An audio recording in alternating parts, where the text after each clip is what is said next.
I hope everyone can hear me. So good afternoon or morning or evening, wherever you might be. Welcome to the Theoretical and Computational Biophysics Group seminar this week. We are hosting Professor Robert Woods from University of Georgia.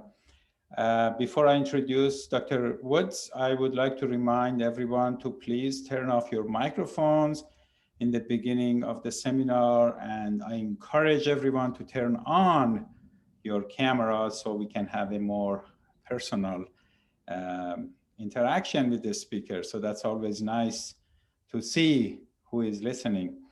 And then if you have questions, we strongly suggest that you keep your questions for the end of the talk. But if you have really a burning question and you can manage finding the right moment, I hope that Dr. Woods doesn't mind to be interrupted briefly during the seminar. So we try to keep it as similar as to our sort of physical seminars that we had in Beckman Institute. So with that, so it's really a great pleasure for me to introduce Professor Woods, who is currently a professor in biochemistry, molecular biology, and chemistry at University of Georgia. Dr. Woods received his initial training, Bachelor's of Sciences and PhD from Queen's University at Kingston in Canada, where he did actually a degree in engineering chemistry. And then during his PhD, he started working on carbohydrate chemistry, which remained his main areas of expertise. And I'm sure you will hear more about that today. After some postdoctoral work at Oxford and also in Canada, so he was recruited as an assistant professor, University of Georgia, in the Department of Biochemistry and Molecular Biology, and went through the ranks. He is now a full professor at the department, but also has multiple other appointments, president of a company, Glycosensors and Diagnostics. He has an appointment in the chemistry I pointed out. He's also an affiliate faculty of infectious diseases at University of Georgia, and also a professor at the School of Chemistry in National University of Ireland. He has been chairing actually since 2019, the National Center of Biotechnology Information, or NCBI Glycoscience Advisory Group.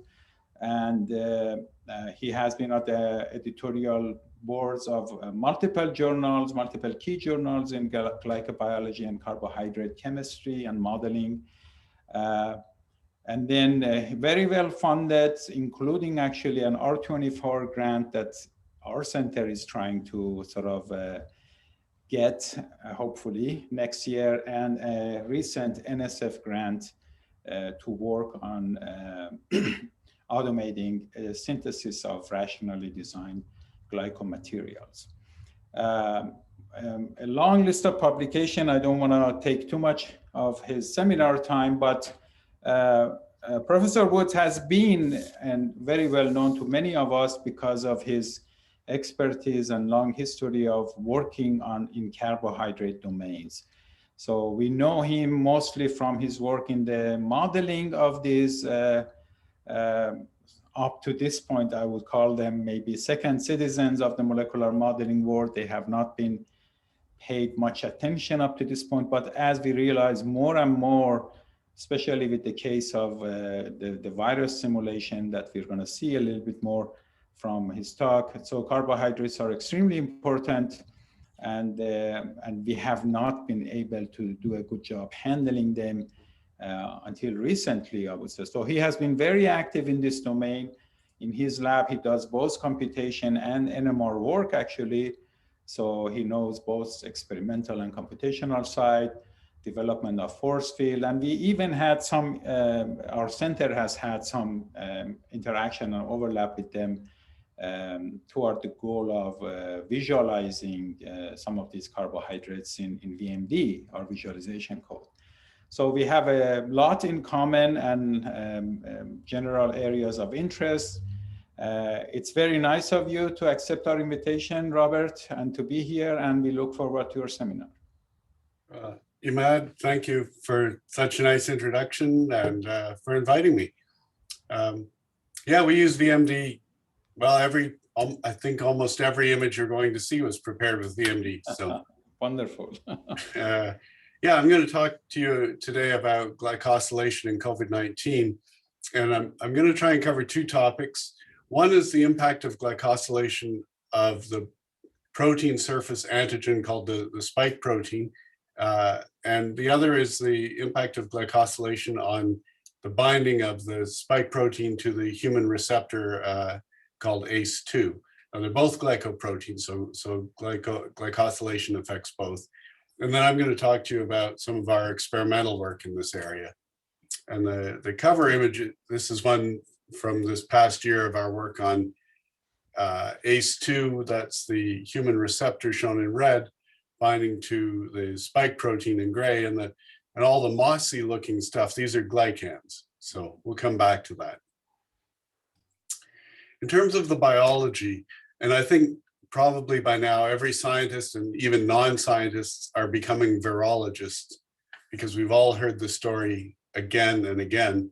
But when the virus binds to our surface receptors, it goes through a number of processes, eventually releasing the viral RNA to replicate and reproduce copies of the virus, and then it buds out and you get spread of infection. And what happens in this organelle called the Golgi, or the endoplasmic reticulum of the human host cell, this is where the glycans are added to the protein. And you'll notice there's no mention of glycans in this figure, which, it's common. Really, virologists and, as Imad mentioned, many scientists have a rather vague concept of the role of glycans. And so I think by the end of the talk, you're going to see that they play an important role, not just in SARS infections, but in viruses in general.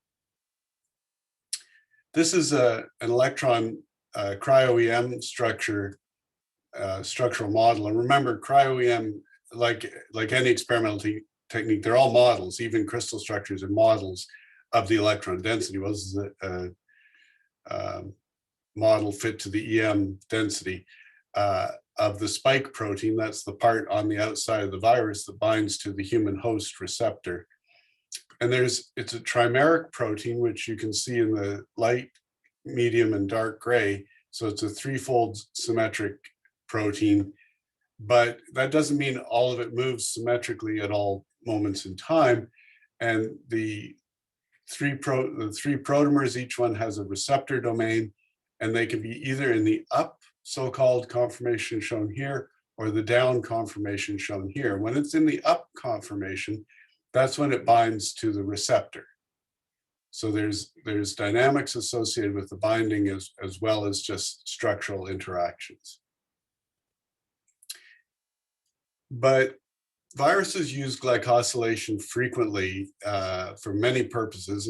And so one of the things we can learn from other viruses is a little bit of inference about what glycans might be doing in SARS.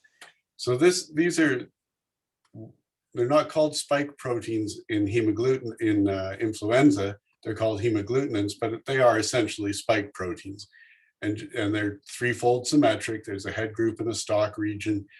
And what we have here are different strains inferred from the 1918 Spanish flu all the way up through 2013. And what varies most is not actually the protein sequence, although it does vary, but it's the position of the glycans that the virus puts on its surface. And you can see there's a huge variation.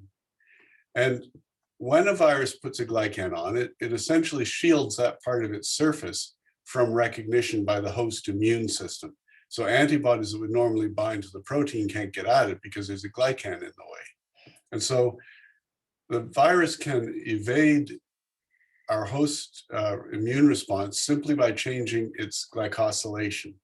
And you can see, as I've written here, that the ability to change the number and location of glycosites can reduce the antigenicity. Antigenicity is what you call the ability of an antibody to bind to the protein.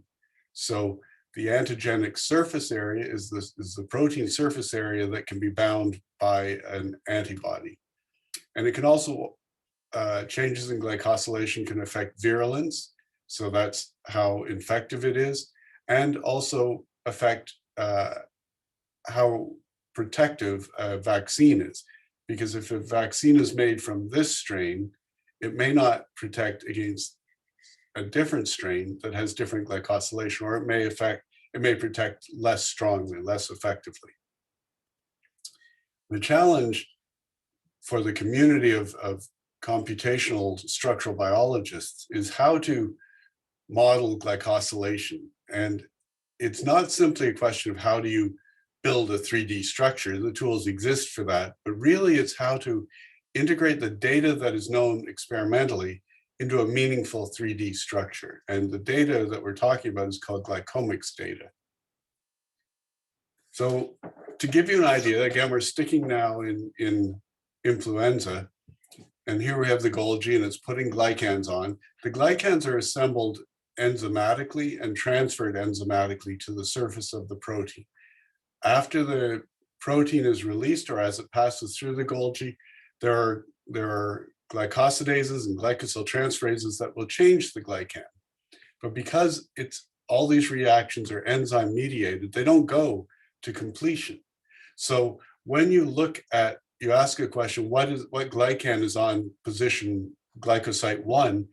Well, first of all, it could depend on the cell type that's used to produce the virus, because that will have different components in the cell. So something that's used, for example, a cell type called HEK293 might put on glycans that look like this. So they're complex sialylated glycans, but if you use something else, you might get different glycans. And not only do you get differences depending on the cell type, but at any one position, because these are enzymatically added and modified, you could have a form of the protein with this glycan, or with this glycan, or this one, and so forth. And so you get 1, 2, 3, 4, 5, 6, 7, 8, 9, for example, 9 different glycoforms, all associated with the same protein core.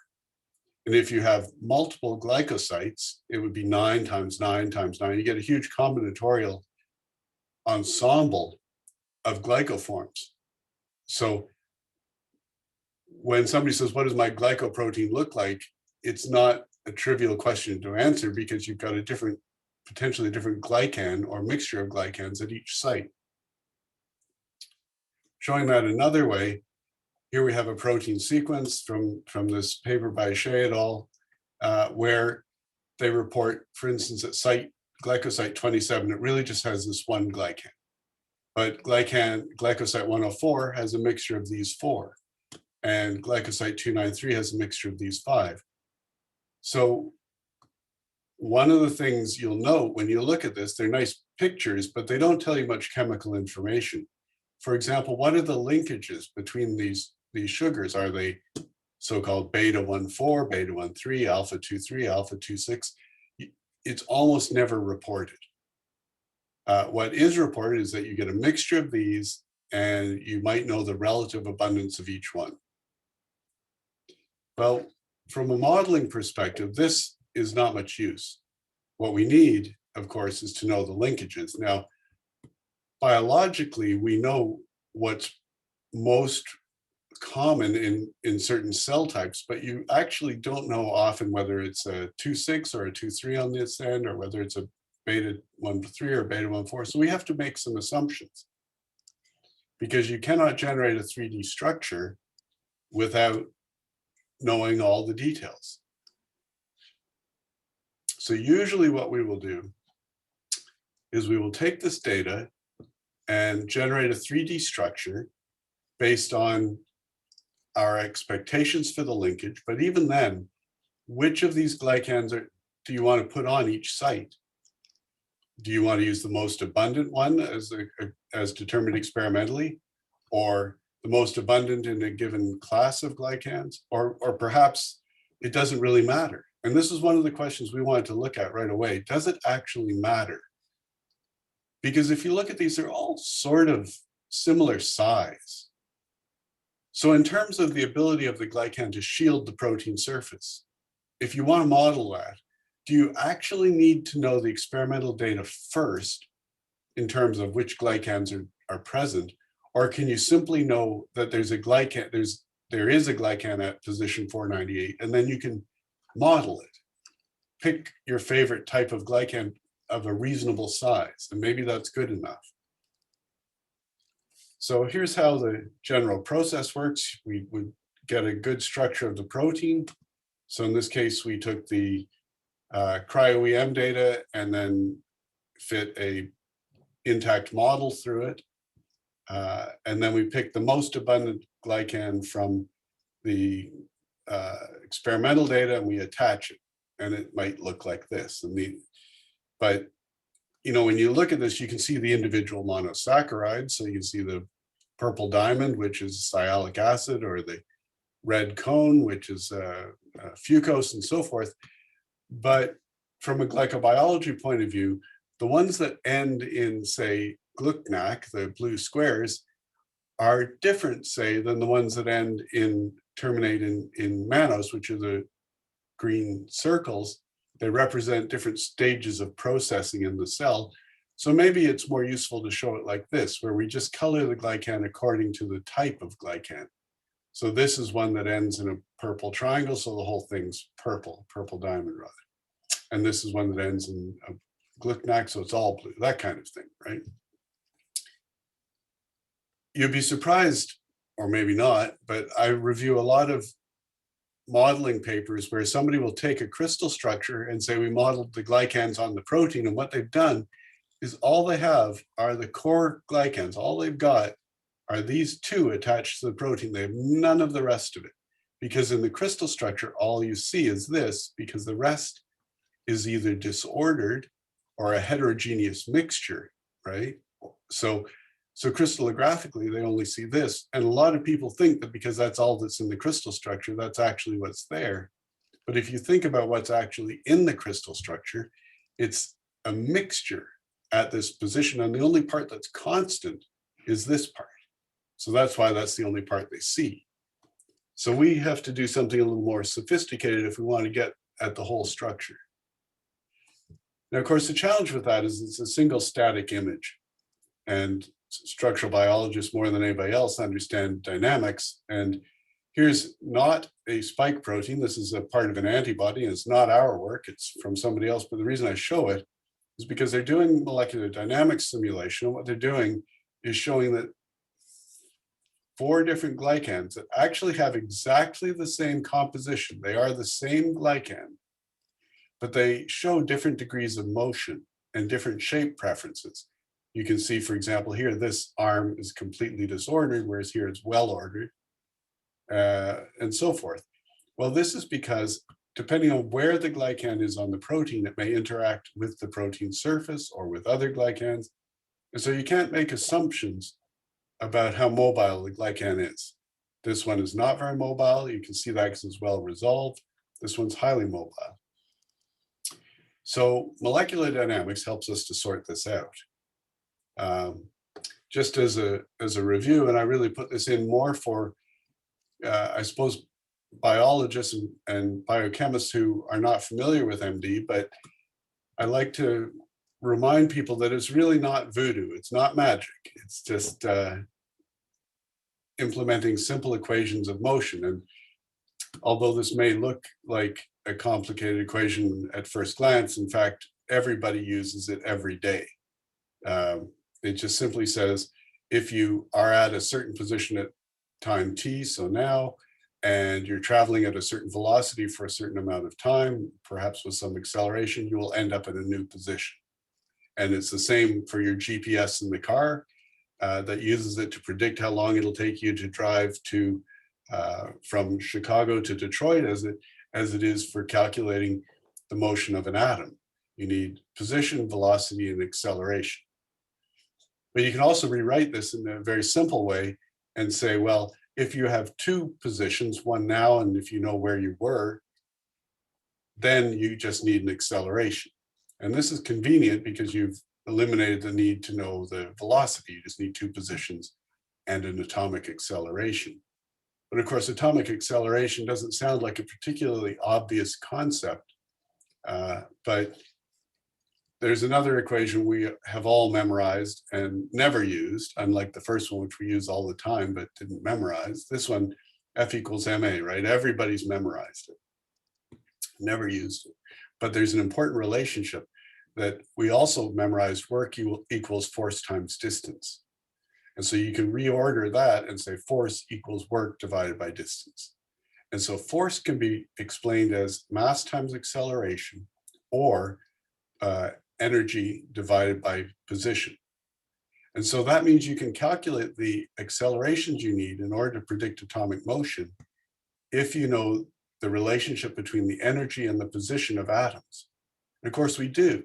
We use this all the time. We use it every time we talk about a complex, because we talk about the energy of van der Waals interactions or electrostatic interactions. We hand wave our way through it, but this is what a force field does. We have a classical force field that tells you the potential energy of a molecule is equal to the contribution from bond stretching, angle bending, torsion rotation, and then non-bonded van der Waals and electrostatics. So using this equation, we can calculate accelerations, and from accelerations, we can get a new position of the atoms. With new position, we can go back to here and say, what's the new energy? What are the new accelerations? What's the new position? And you just keep iterating this millions and millions or billions of times to simulate motion, because basically the atoms are moving now according to the forces from the force field equation. In MD, we add water molecules, we warm it up to room temperature, and we just keep going. The advantage of this is it lets us get an objective ensemble of conformations at room temperature. So you're not looking at a single structure. Instead, if we were to look at this, when we run an MD simulation of the spike protein, you can see the protein loops are moving, the glycans are moving. And if we could publish MDs in a journal, this is what we would do. But of course, we don't have the Hogwarts times, so we can't publish videos in paper. Instead, we would show it something like this, where what we've done is we've superimposed all of the positions of the glycans from the MDs onto the structure of the protein. And this is where you get what I call Moss plots. And it gives you an idea of the extent of motion of the glycan relative to the protein core. And the real purpose for this is that it allows you to calculate average properties. MD calculations then become non-anecdotal. If we were to look at this first structure here, this is one anecdotal shape, but we don't know if it's representative of anything, really. But once you've done MD simulation on it, you can say, okay, now we can calculate average properties, and you can get statistics. And this is, if you're trying to compare to experiment, you need to know how confident you can be in your data. Well, one of the things we wanted to understand was how much of the protein is shielded by the glycans and how much is accessible to antibody binding. And the problem with that is there's no way. How do you probe with an antibody? Well, we decided what we would do is we would model an antibody as a sphere. It's an old joke about physicists. You know, the first thing they'll say is, well, first assume it's spherical. Well, we're going to first assume the antibody binding site is spherical because it's essentially the same for most antibodies. But antibodies have what are called hypervariable loops that can have different lengths. So a ball isn't really a great model. So we're going to also include a smaller ball that is approximately the size of the largest loop that is typical of antibodies. So now when we want to probe how much of the surface is exposed, it's a bit like doing a solvent accessible surface calculation. We're going to roll the ball over the surface of the protein and say how much contact area is there. And for every time it makes contact, we'll say, can this also, is this also close to here? So we're probing with two probes and they have to both be close in order for it to count as a contact. When we do that, this is what we come up with. On the left is the protein with no glycans probed with our antibody probe. The parts in red are the ones that are making the most contact with the antibody probe. The parts in black make the least contact. And so it's not surprising the bits that are most exposed are the bits that can be attached or interact with the antibody. But now when we do it with the glycans attached, most of the surface is actually shielded, and only the bits that are not glycosylated are exposed. Of course, this is inherently what we would expect, but now what we've got is we've quantified it. And if you look at different regions, this is looking top down on the protein, you can see the C3V symmetry or near symmetry, and this is the up conformation of the receptor binding domain. You can see there are no glycans attached to it and lots of antibody accessibility. And this is the serine protease region that has to be cleaved during membrane fusion. It's also not shielded. So if you were to ask, where do you think the immune system would be able to target antibodies? Well, you might say perhaps over here or over here. And if this is the region that's responsible for binding to the host, then there's going to be a subset of antibodies that not only bind to the spike, but prevent the spike from binding to the host. And those are what are called neutralizing antibodies. So antibodies that bind out here, while they may exist, may not stop infection, but antibodies that bind up here are likely to stop infection. So as I said, we can model any glycan. So when we first did this work, it was before the experimental data was available. So we took 4 types of glycans from different, as might be typical from different cell types, and did the modeling on each of them. And then we did the modeling for the glycoforms that were experimentally available. And we computed the average area shielded by the glycans. And you can see when it's a very small glycan, it's got the least shielding, only 30%. But most of the others are actually pretty similar. So it gets to the question of, if you want to compute how accessible is the surface, you really don't have to wait and get the best, most accurate experimental data for the glycan. You can preemptively do this. You can say, well, I'm going to just pick a glycan and it'll probably be something not too far off. At least this is my opinion. But the conclusion here is that you're protecting at least 40% of the natural protein surface by glycosylation, protecting it from antibody recognition. The importance of the ability to do it in advance of the experimental data is that you can then ask the question, if the protein mutates, if you have another variant, and you know that that variant affects glycosylation, you can predict whether it's likely to make it more or less accessible to antibody recognition. So once we've got the shielding data, we can also map it onto the protein sequence. And people who study proteins like to work in sequence as much or more than they like to work in 3D shape. And the point of this, what I've done is I've colored in blue instead of red, what you saw in the other one, the areas that are most protected. And the stars are where there's a glycan attached. So there's 22 glycans in spike protein. And you can see wherever there's a glycan, it's dark blue, or at least commonly. And that means that the glycan is shielding that region. But also, there are big stretches of the protein where there is no glycan immediately attached that is also protected. And that's because, of course, the glycan doesn't just protect locally, it protects in a 3D global shape, right? I mean, just this region is probably or almost certainly close to one of these glycans in 3D space, even though it isn't necessarily close in sequence. So does this actually work? Can we predict where antibodies bind? And it turns out that there are many structures of antibodies co-complexed with both SARS-CoV-2, the current COVID-19 spike protein, and also the related proteins from MERS and SARS. And so what we did was we took the antibodies from SARS, coronavirus, and MERS, and overlaid the experimental structures on top of the spike protein. You can see all of them like to bind to that exposed receptor binding domain. And a few bind down here. Now in spike protein from SARS, the point of this is that this is unlikely because there's a bunch of glycans here.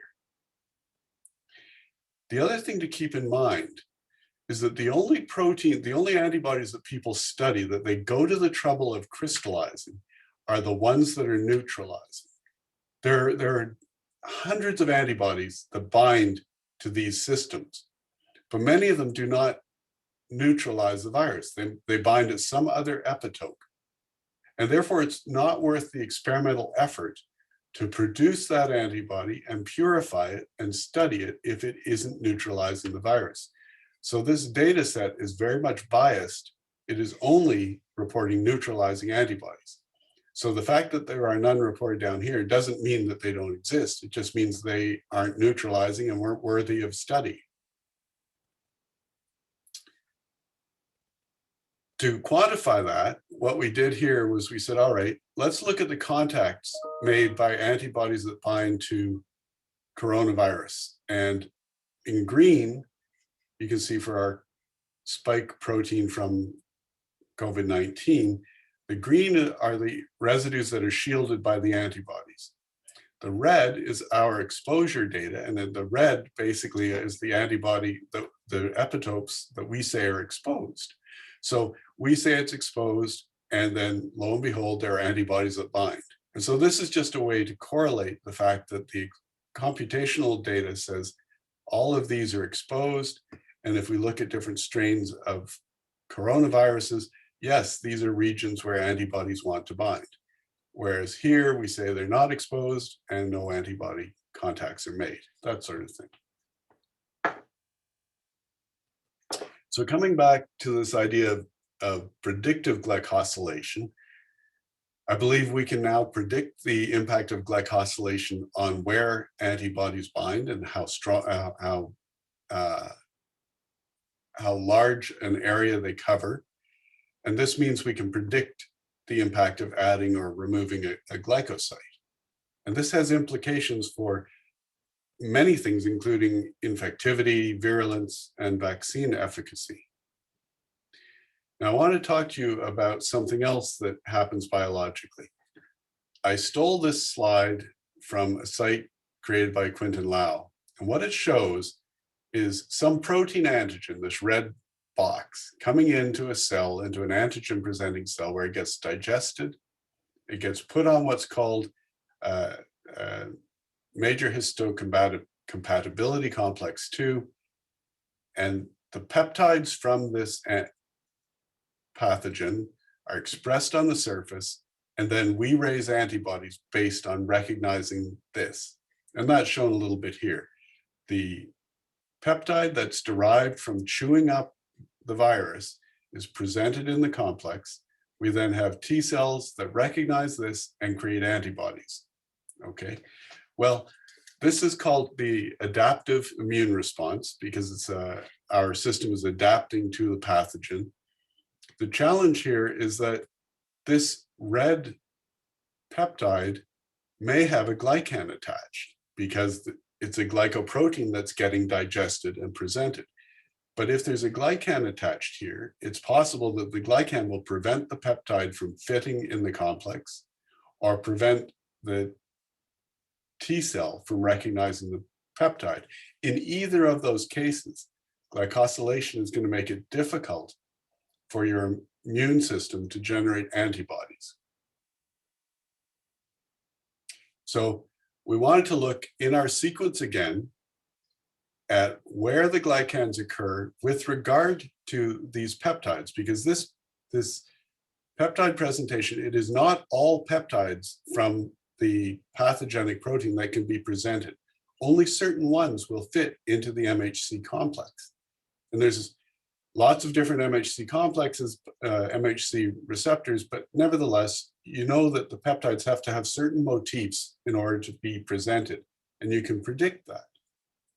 So you can take a protein sequence and say, where are the peptides that are likely to be presented in an MHC complex?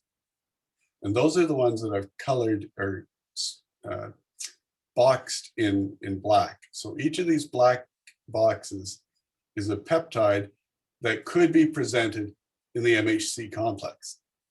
And you can see that every one of these has a glycosylation site. Now, there are other peptides. I only looked at the ones that are glycosylated, but it means that all of these are likely to be problematic for generating antibody responses. So by putting a glycan there, not only does it physically block the ability of antibodies to bind, but it makes it more difficult for your immune system to generate antibodies against that sequence. So for part one, studying the spike protein, the conclusions are that about 40% of the protein is covered from antibody recognition. It's pretty insensitive to the type of glycan, and that the receptor binding domain is not shielded. We can also say glycan microheterogeneity, that's the differences in the individual structures of the glycan at any given glycosite, could impact the adaptive immune response that we just saw. It could impact the innate immune response, which I didn't discuss. But interestingly, glycan microheterogeneity, this is what arises from the enzymes in the Golgi and the ER. In humans, this varies. As you get older, you put a different range of glycans on the same protein that you were making when you were younger. It depends on how healthy you are. It depends on your ethnicity. So what this means is that different people will have slightly different glycans on their spike proteins because the virus uses your cells to put the glycans on.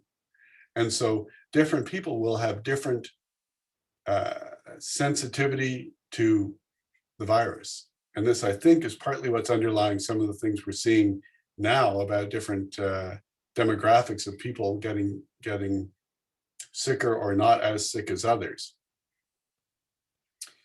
And with the models, I think this helps us define the molecular basis for this, right? So we've made all our data available, and it's been used by a lot of different people, actually, to test hypotheses driven by these structures. Okay, so the next and the shorter part of the talk is to look at how glycosylation affects the binding to the spike protein by the ACE receptor. So this is the human ACE2 receptor. It has 6 glycosites itself, and in the complex you can see the ACE receptor, the spike protein, and several of the glycans. In fact, if you look here at N322, it's practically sandwiched between the ACE2 and the spike. And so right away you might think, well, is that a good thing or a bad thing? Has the spike evolved to allow that? Or would the spike actually be happier if that were not there? And what I mean by happier, if N322 or N90 or some of these, if they weren't there, would it bind more tightly or less tightly? Because that could affect how strong the infection is. So again, what do? Well, we're a simulation group. So the first thing we do is we run simulations. We choose the glycans we want from the study, collaborative study we did with our experimental colleagues. You can see in pink are the glycans that are attached to the ACE receptor, in gray are the spike receptor.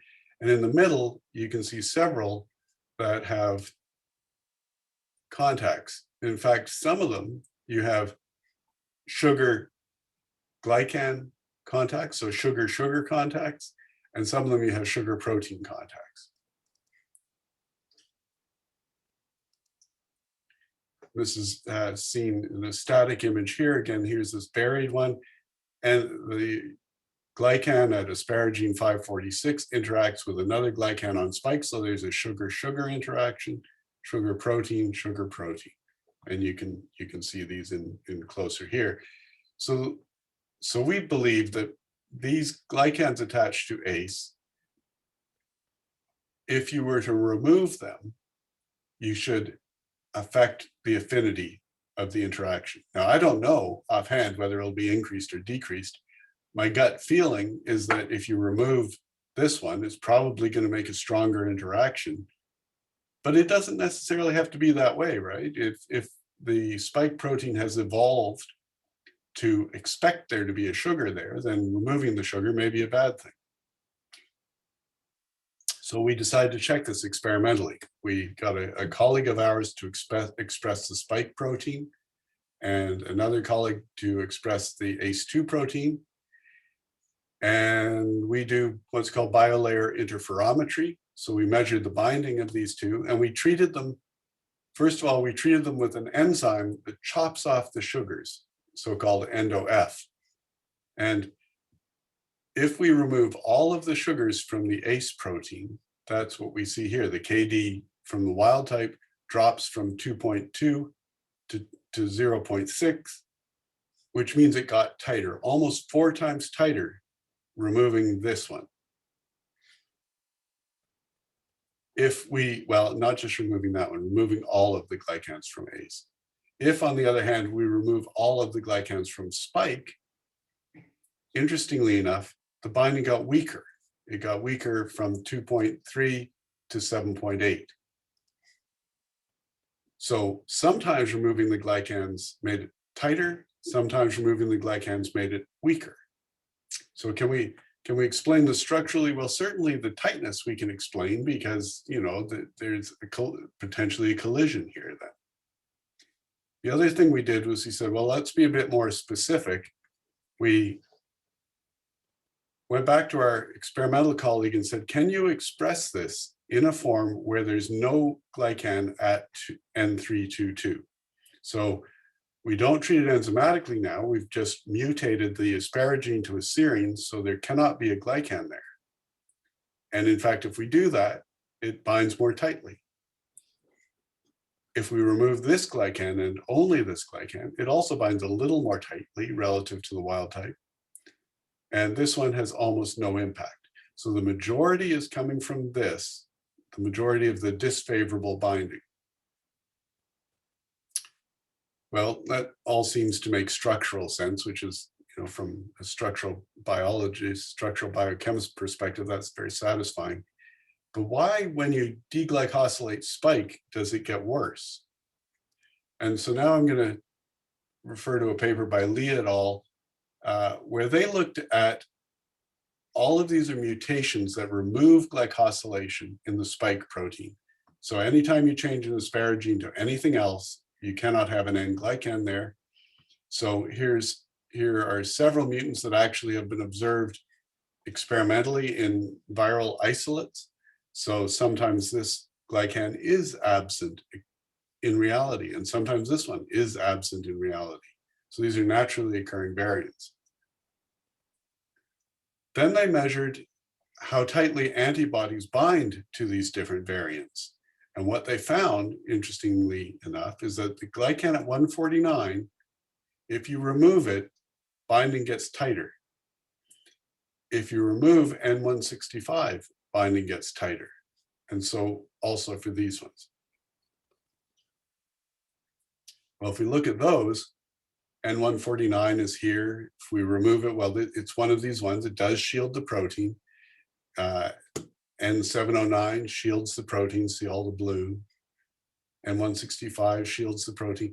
If we were to remove any of those, it would expose these sequences to antibody for binding. So the loss of glycosylation would increase antibody accessible surface area and therefore would increase the ability to bind convalescent sera or anti-sera, right? So that's fine. That all seems to make sense. But why does removing some of them make it bind worse to the receptor, more poorly? This is not really obvious, but when you look at, remember I said that the receptor binding domain could be in the up conformation or the down conformation. It has to be in the up conformation to bind to ACE. And it turns out that another computational colleague, a former postdoc of mine who's now at Maynooth University in Ireland, showed that there are glycans that promote the up conformation. So this glycan that you see on the right at N165, you can see how it's almost pushing against this receptor binding domain, holding it in the up position. So if you remove N165 or a couple of the others that are close to it, she predicted that the receptor binding domain would go down and therefore it should hurt binding to ACE. And she got a colleague to measure it, and sure enough, this is binding curves for binding to the natural protein. If you remove the glycan at 165 or at 234, binding gets weaker. And then a little more recently, it hasn't occurred in peer review yet, it's still in the bioarchive, but they showed by cryo-EM that if you remove this glycan at 234, you get less of the up conformation.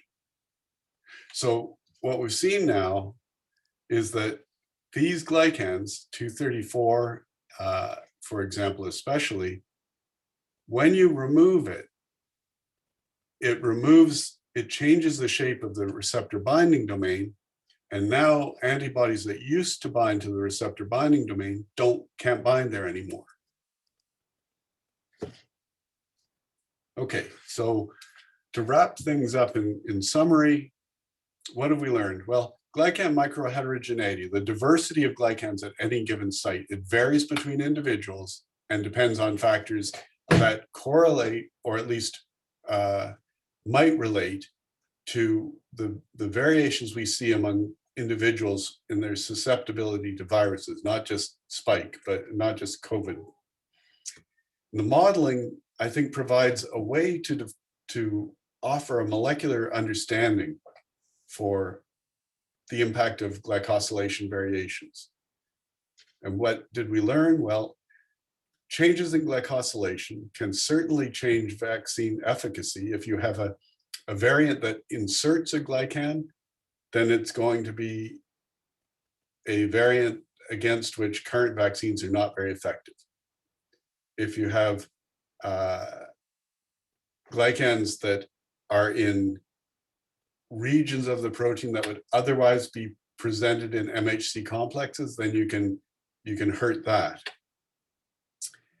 And of course, you can have differences in infectivity because of the strength or moderation of the ACE2 spike binding.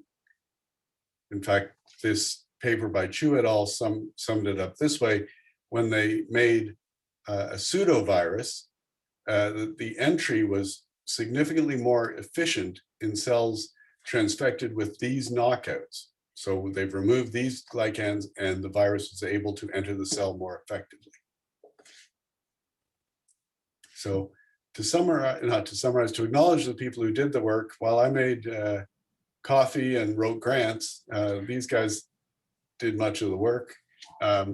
Oliver Grant did the MD simulations. Keigo Ito created the antibody probe methodology.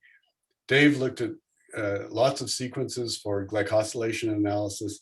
We got experimental data from Bing Chen, Kelly Mormon, and Lance, and a postdoc in my group, Mia, did all the BLI measurements. And I have to say, the BLI measurements we've got, it's a very nice technique and very both accurate and precise. So I'm very pleased with that.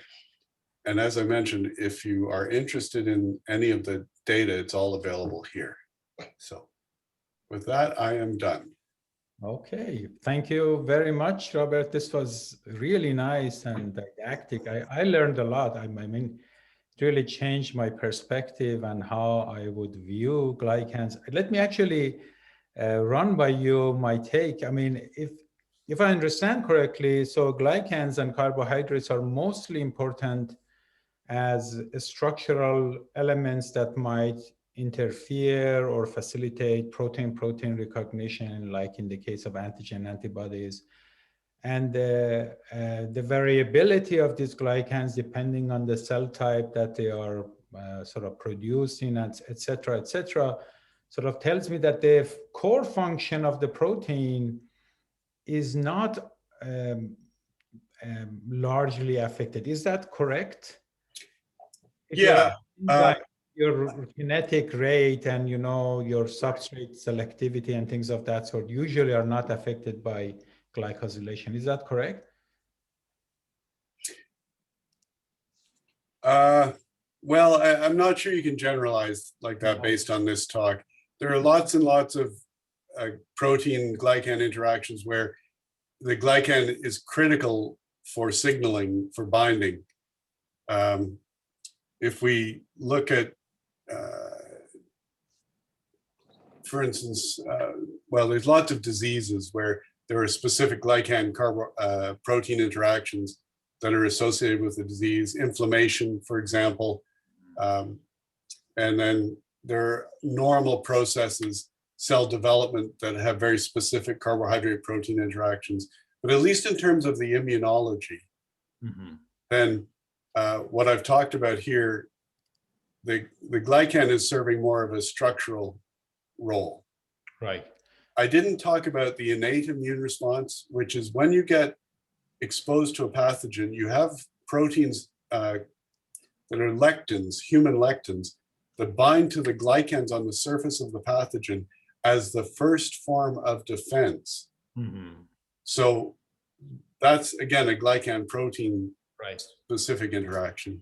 Absolutely. I mean, the reason I'm asking, just to give you a context, is that oftentimes we are working with a lot of different proteins, their dynamics, their function, how they transport and things of that sort. And oftentimes, as you know, we don't have information about the carbohydrate moieties and glycosylation sites, and we just work with the bare protein, so to say.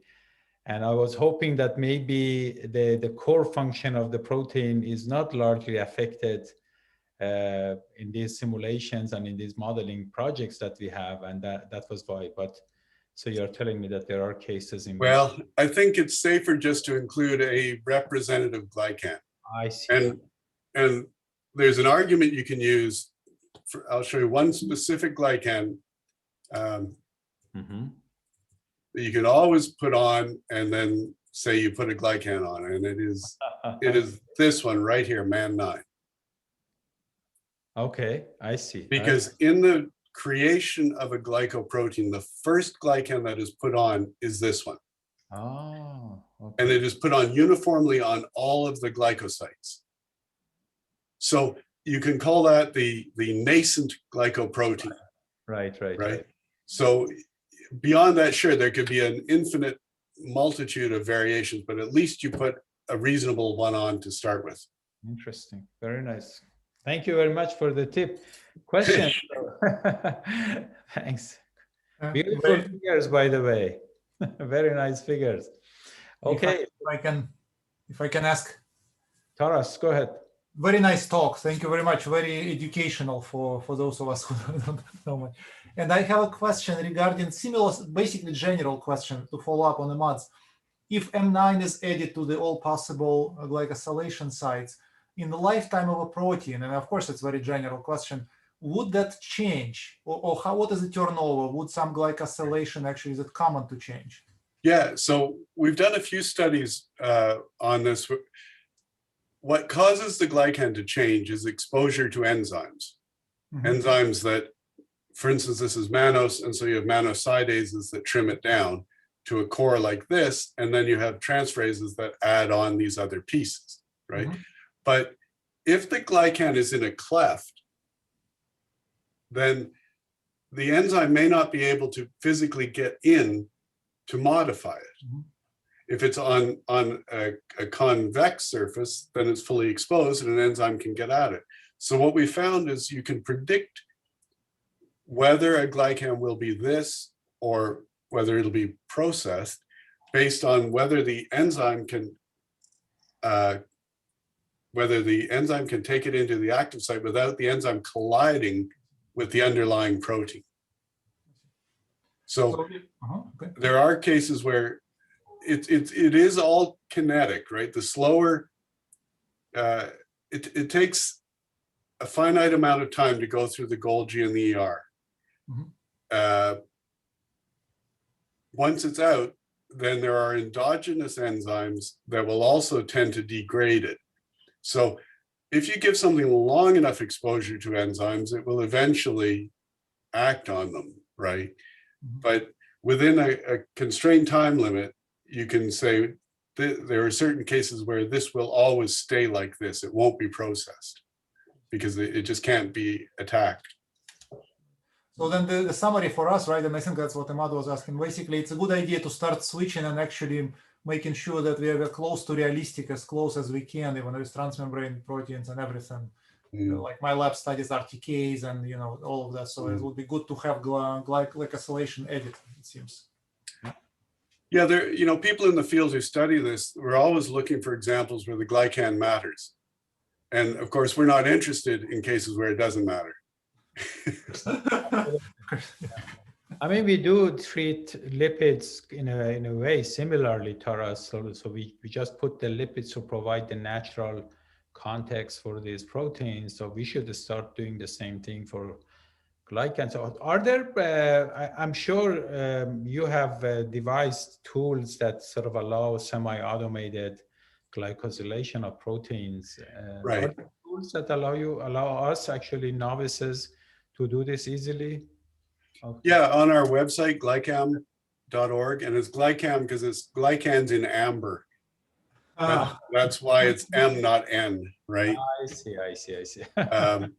But there are tools there for adding glycans to protein. So you upload the protein crystal structure and you add the glycan. And that is one that's actively under evaluation. And let's say a new version will be coming out because at the moment it's a bit sensitive.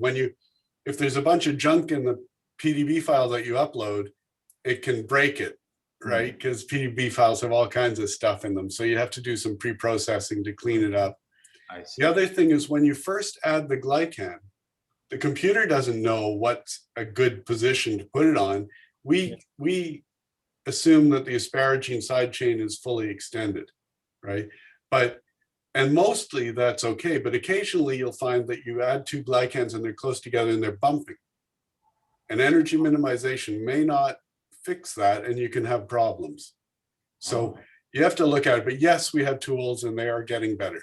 Okay, wonderful. Nandan, you had a question. So I'm gonna call on you guys who raise your hands or type something in the chat, and then you can turn on your microphone and ask your question actually yourself. Go ahead, Nandan. Hello, it might be a kind of a naive question, but so you mentioned that if the protein is shielded with glycan, that it cannot be recognized by antibody, but the antibody can also recognize like sugar molecules like LPS in gram-negative bacteria, right? So yes. Why is the case here that it can't recognize the sugars here? Well, the challenge is that the sugars it's putting on are the sugars that come from your cells, because it's using your Golgi and ER to add these. And so it's tolerant to those glycans. They're not foreign glycans. If you have a foreign type of glycan, like a capsular polysaccharide or something like that, then yes, you can get antibodies that attack it, but your immune system is deliberately ignoring these because otherwise it would attack itself. I see. Okay. Thank you. So Pooja? Hello. Yeah. So I also have a very naive question. So I don't know if this is the right question to ask. Is there any rule from which we can determine, like predetermine, like, hey, glycans is going to attach in this amino acid in this kind of protein? Yeah, well, so there are predictive tools for this. N-glycans are always added in what's called a sequence. So if you look at every one of these, it's an N, X, S, or T. So the serine or threonine is involved in the enzymatic addition of the glycan in the first place. So NXT, NXT, NXT, NXS, so forth. So that you can say, okay, there's a sequon, so there's a possibility of a glycan there.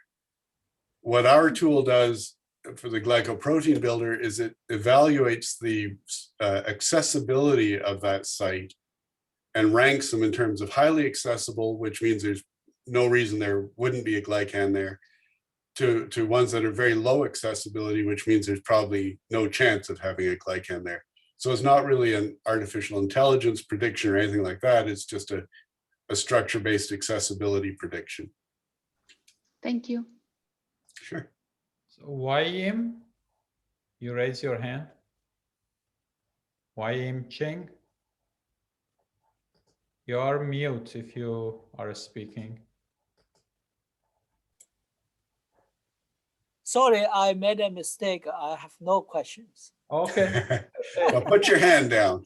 I can do it. You need to go to the restroom. Okay, so well, I mean, this was really educational for many of us, Robert. Thank you very much. So I personally enjoyed it very much. There are lots of students, you can tell from their questions that they are interested in using. And Matt, we have another one from John Stone asking about VMD editions. Yeah, John, sorry, I miss you, of course, John. Hi, Robert. I just wanted to ask if you had any suggestions for VMD other than trying to streamline the Glycans representations, if you had any other comments since you use it a lot. We sure do use it a lot. Well, yeah, so I'll tell you what we're working on. Okay, so we came up with this 3D SNFG thing, right? So this. Right, I've seen it, and Jody used to be in our lab, and so Right. I was very happy when you guys started that. So yes, go ahead. Well, it's currently just a plugin that you have to download, and it would be nice if it was just an integral part. It's currently part of Lightmol, and the PDB have adopted it. It's become the standard. So it's probably a convenient thing to, it would probably be convenient to incorporate it.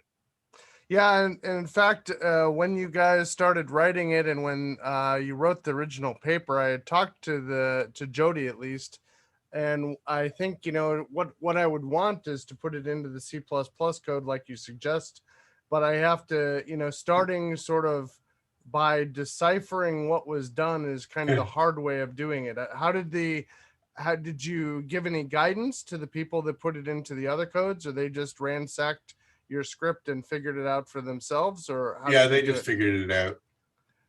Okay. I mean, yeah. In fact, I didn't tell the student who created it to create it. I mean, I made an offhand comment that wouldn't it be nice, and then he made it happen because your interface was so easy to do scripting with. If you do get it done with C++, we would probably like that code too. Well, yeah, that's fine. That's fine. I think, you know, the tricky part is the diversity of input file types that VMD reads, and the lack of standard atom naming, and some of the same things you kind of alluded to with the when you guys process the PDB files to prepare you know, glycosylate the input structures. Sort of the same sorts of things. VMD does a lot of structural analysis when you first start the program, and so basically I have to resolve conflicts in various assumptions of different parts of the code, but other than that, it's you know, it's sort of the same ball game as what you would do otherwise. Well, the PDB, we just worked with them on a big project because, as you know, as you may know, carbohydrates have been very poorly treated within the PDB. Yeah, I was going to say they sort of, you might say they don't exist, right? Or they didn't exist. Well, they weren't, let's say they weren't well curated. But we do have a tool. So, well, let me just, if you have time, I can exit and just show you something. Oh, that'd be great. Yeah.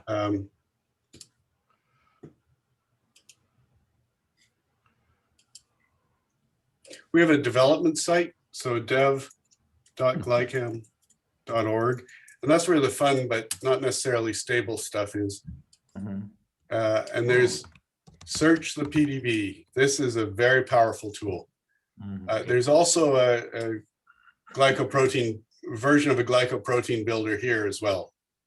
Glyfinder, we worked with the PDB to help them remediate glycans in their structures. We've finished that. It's all done, and the PDB has now adopted our standard nomenclature for glycans. So, for example, people used to deposit like a trisaccharide and they'd call it XYZ, the whole molecule. They didn't break it into glucose and mannose and galactose. And so it was a nightmare to try and find or sort things out. That's fixed now. If we wanted to search for something, let's say we want to search for every crystal structure that has a galactose beta 1,4 to anything. Nice. There. Wow. So there are 1,744 structures. Nice. Not sure why the image is broken, but if you click on one of these, it gives you information. For example, it shows the glycan. Oh, very nice. We calculate a oligosaccharide mean B factor, so you can see how reliable, like how reasonable the structure is. You can download it. I mean, there's a lot of different features. It'll take you to the PDB, and you can see there they've adopted the 3D SNFG. And if you, I'm not sure though, if you download the file, I haven't actually done this. Well, let's try to display the file in PDB format. I wonder what it does with the sugar. I don't think they've retroactively cleaned everything up yet, but well, I don't need to take more time for that, but. Well, but John, That's interesting. Yeah, I think what would be great is to establish contact with your group members who work on these things and see if we can work together to make that happen. Yeah. I mean, as I mentioned in my introduction, Robert has been chairing actually the Glycoscience Advisory Group of NCBI, who maintains PDB. So I'm not surprised that they are adopting actually the protocols or your instructions, Robert. Well, you know, it's funny because the reason I pushed for this is because as computational people, every time you disagree with a crystal structure, people say, oh, the computation's wrong. And, you know, it was driving me nuts because you could tell the structure was wrong. I see. Nice example. Very nice. Okay, any other questions? Anybody? If not, I thank you again very much, Robert, for the wonderful talk. And I will be in touch about some business, as I pointed out, and maybe we can do something together in VMD. That would be really wonderful. Yeah, I'd be happy to. Thank you. All right. Have a great evening, everyone. Bye. Bye-bye. Bye.